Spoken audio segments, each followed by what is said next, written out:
아이고 어머니, 아버지, 식탁 위에 그 영양제들 좀 보세요. 오메가3, 칼슘, 마그네슘, 유산균, 거기에 혈압약이랑 당뇨약까지. 매일 한 주먹씩 드시느라 힘드시죠? 그런데요, 정말 죄송한 말씀 하나만 드리겠습니다. 지금 드시는 그 영양제들 중 절반은 그냥 변기로 내려가고 있습니다. 아니, 차라리 변기로 가면 다행이죠. 어떤 건 내 몸속에서 서로 치고받고 싸우면서 독성 물질을 만들어내고 있습니다. 비싼 돈 주고 사서 내 몸 건강해지라고 꼬박꼬박 챙겨 먹었는데 그게 내 간을 망가뜨리고 콩팥에 돌을 만들고 있었다면 얼마나 억울하십니까? 오늘 영상은 그냥 흘려듣지 마세요.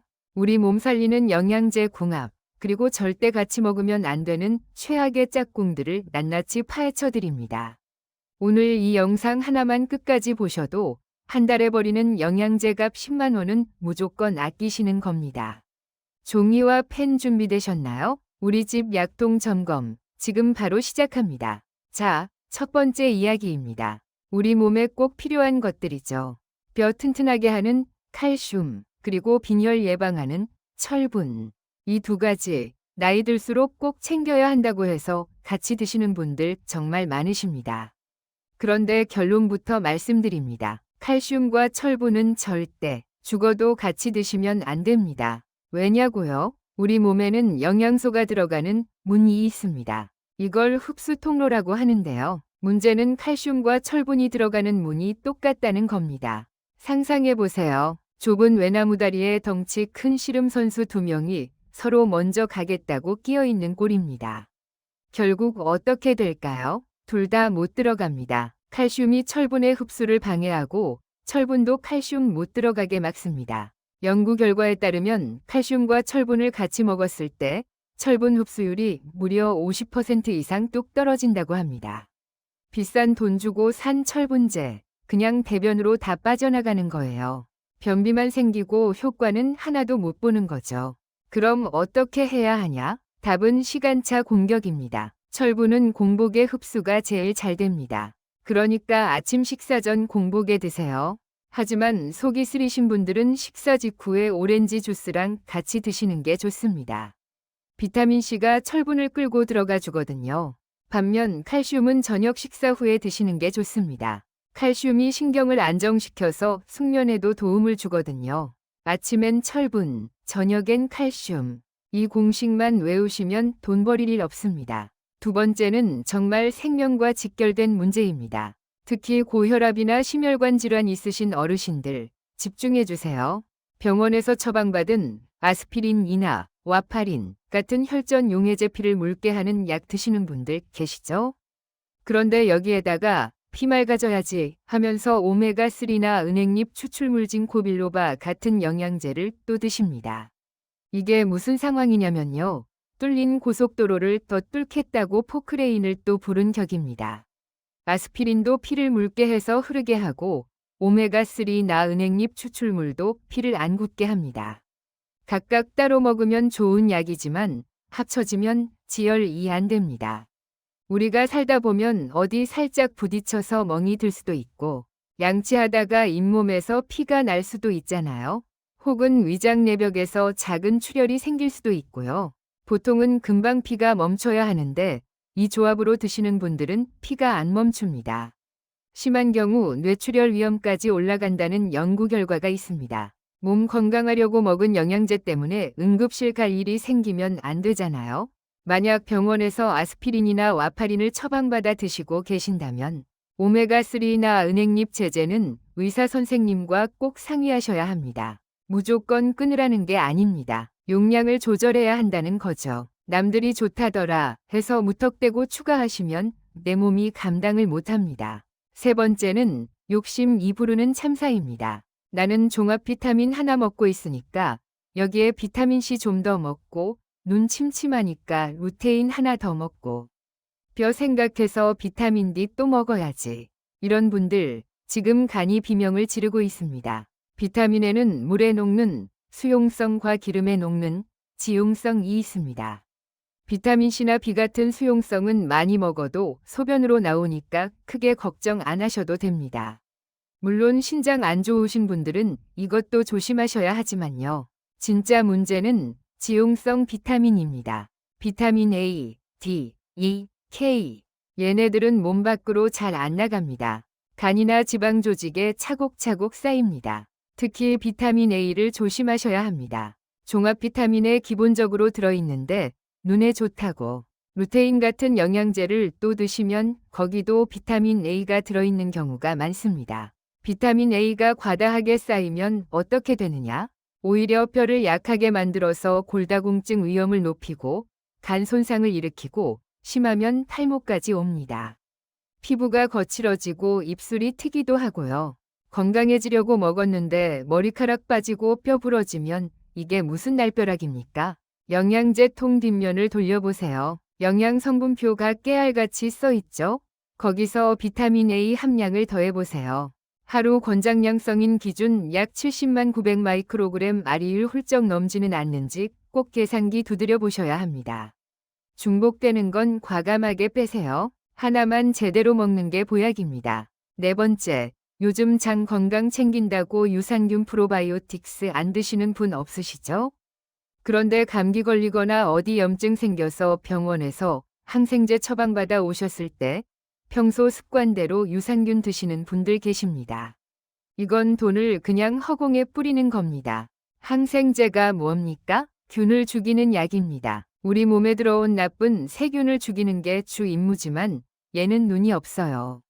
이게 나쁜 세균인지 비싼 돈 주고 산 유산균인지 구별을 못합니다. 그냥 닥치는 대로 다 죽입니다. 항생제 먹고 바로 유산균 먹으면 그 유산균들은 장에 도착하기도 전에 항생제한테 다 몰살당합니다. 사멸한 유산균 시체를 드시는 꼴이죠. 그렇다고 유산균을 끊어야 하냐? 그건 아닙니다. 항생제를 먹으면 장내 유익균도 다 죽어서 설사를 하기 쉽거든요. 오히려 유산균을 챙겨 드셔야 하는데 2시간 이 법칙을 기억하세요. 항생제가 우리 몸에 들어가서 휩쓸고 지나갈 시간을 줘야 합니다. 항생제 드시고 나서 최소 2시간에서 4시간 지난 뒤에 항생제 농도가 좀 옅어졌을 때 유산균을 슬쩍 넣어주는 겁니다. 항생제 먹고 2시간 뒤 이것만 지키셔도 유산균 생존율이 확 올라갑니다. 5번째는 영양제끼리의 궁합은 아니지만 영양제와 때려야 뗄 수 없는 마실 것 이야기입니다. 우리 어르신들 아침 드시고 영양제 한 줌 입에 털어 넣으신 다음에 입가심한다고 믹스커피나 진한 녹차, 홍차 드시는 경우 많으시죠? 제가 도시락 싸들고 다니면서 말리고 싶습니다. 커피와 차에 들어있는 탄닌이라는 성분 때문인데요. 떫은 맛을 내는 이 탄닌은 영양소 도둑입니다. 특히 앞서 말씀드린 철분, 그리고 다른 미네랄들을 자석처럼 촥 끌어당겨서 서로 엉겨 붙습니다. 몸에 흡수되어야 할 영양분이 탄닌이랑 결합해서 그냥 소화되지 않는 찌꺼기가 되어버려요. 비싼 영양제 드시고 바로 커피 마시는 건 밑 빠진 독에 물 붓기입니다. 게다가 커피의 카페인은 이뇨작용을 하죠. 비타민 B군이나 C 같은 수용성 비타민을 몸에 머물 시간도 안 주고 소변으로 쫙 빼버립니다. 먹으나 마나한 상황이 되는 거죠. 영양제는 무조건 맹물이랑 드세요. 그것도 충분한 양의 물과 함께요. 커피나 차가 너무 드시고 싶으시면 영양제 드시고 나서 최소 1시간, 넉넉히 2시간 뒤에 드시는 게 좋습니다. 영양제가 몸속으로 들어갈 시간을 좀 주세요. 마지막으로 이건 영양제보다 더 무서운 이야기일 수 있습니다. 우리나라 사람들 몸에 좋다고 하면 즙 내서 먹는 것 정말 좋아합니다. 양파즙, 칡즙, 헛개나무즙, 붕어즙, 흑염소. 그런데 여러분 그거 아세요? 대학병원 응급실에 실려오는 급성, 독성 간염 환자 중 상당수가 바로 이 농축된 즙 때문이라는 사실을요. 식품 그 자체로 먹을 땐 괜찮습니다. 양파 까서 요리해 먹고 칡 조금 씹어 먹는 건 문제없어요. 그런데 이걸 고온에서 푹 고아서 농축액으로 만들면 성분이 수십 배, 수백 배 강해집니다. 우리가 먹는 모든 것은 간에서 해독하고 대사합니다. 평소에 먹던 음식은 간이 이거구나 하고 처리하는데 갑자기 농축된 액기스가 들이닥치면 간이 쇼크를 받습니다. 이게 뭐야 하면서 과부하가 걸리는 거죠. 특히 이미 고혈압약, 당뇨약, 고지혈증 약 드시고 계신 분들은 간이 약을 분해하느라 이미 야근 중입니다. 그런데 거기에 정체불명의 농축즙까지 부어버리면 간 수치가 천정부지로 치솟습니다. 남들이 좋다고 선물해주는 즙 함부로 드시지 마세요. 특히 정기적으로 약 드시는 분들은 주치의 선생님한테 저 이거 먹어도 됩니까? 하고 꼭 물어보세요. 대부분 말리실 겁니다. 건강해지려다가 간 이식 받아야 하는 상황. 절대 남의 일이 아닙니다. 자, 지금까지 먹지 마라. 안 좋다 무서운 얘기만 해서 걱정되셨죠? 이제 제가 딱 정리해드립니다. 헷갈리시면 지금 이 화면을 캡처하시거나 냉장고에 붙여두세요. 건강을 살리는 영양제 시간표 1. 아침 공복 일어나자마자 유산균 위산이 적을 때라 장까지 살아서 갈 확률이 높습니다. 물 한 잔 드시고 드세요. 비타민 B군 에너지를 내는 비타민이라 아침에 먹어야 하루가 활기찹니다. 단, 위장이 약하면 식후에 2. 아침 식사 후 종합 비타민 앤드 비타민 C 음식물과 섞여야 흡수도 잘 되고 위장 장애도 덜합니다.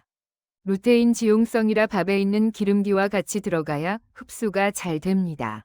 3. 점심 식사 후 혹은 오후 오메가3 역시 지용성이라 식사 직후가 좋고 아침보다는 점심이나 저녁 식후가 비린내가 덜 올라옵니다.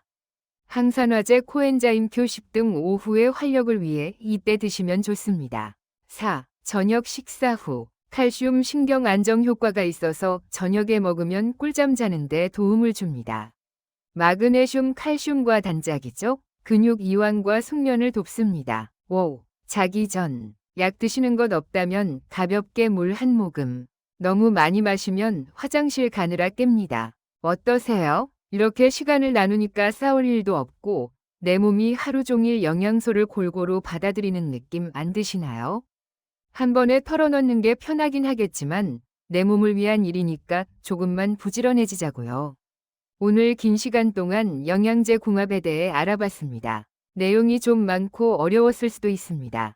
하지만 원리는 하나입니다. 과유불급, 지나친 것은 미치지 못한 것과 같습니다. 몸에 좋다는 거 다 챙겨 먹는다고 건강해지는 게 아닙니다. 내 몸 상태에 맞는 것 한두 가지를 제대로 정확한 시간에 먹는 게 진짜 건강 비결입니다.